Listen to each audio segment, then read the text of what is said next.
South Africa is celebrating 21 years of democracy. It's all about accepting of different cultures, races, backgrounds, and even music. Johannesburg is a melting pot of culture. Bassline is also turning 21 years old, and it's one of the oldest live music stages in the city. And as some go to sleep, this place is where it all comes alive.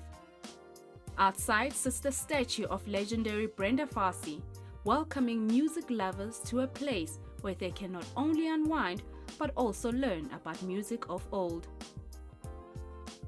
Bassline started at a time to give artists a stage to express themselves in song.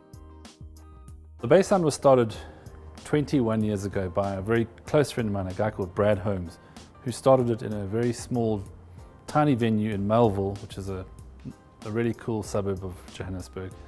And that's when I initially became involved with the Bassline brand. I worked for a company called Sony Music for almost 2 decades. So I was working with artists and developing artists' careers, and the Bassline was a fantastic platform for artists to go and perform at. Artists like Vusi Matlasela, Moses Mololekwe, amazing artists, jazz artists, South African jazz artists. The Bassline was a home for these artists. There weren't many, and there still aren't many clubs out there. So they gravitated towards Bassline, and I've struck up a relationship with Brad. So our relationship goes back, well over two decades now. That's how I became involved with the Bassline.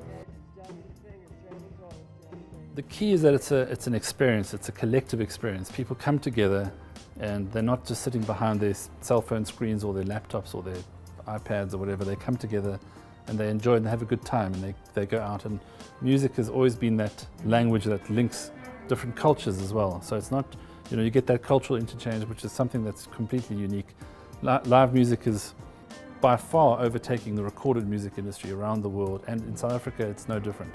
So South Africans like to get out, they like to enjoy themselves, they love music, they love their own music, and they also love international music. So we try and cater for all of that here. And we also, by the way, we have launched a very successful comedy evening. So it's that experience is, going out, people want to enjoy something you can't replicate that, so there's always going to be a future for it.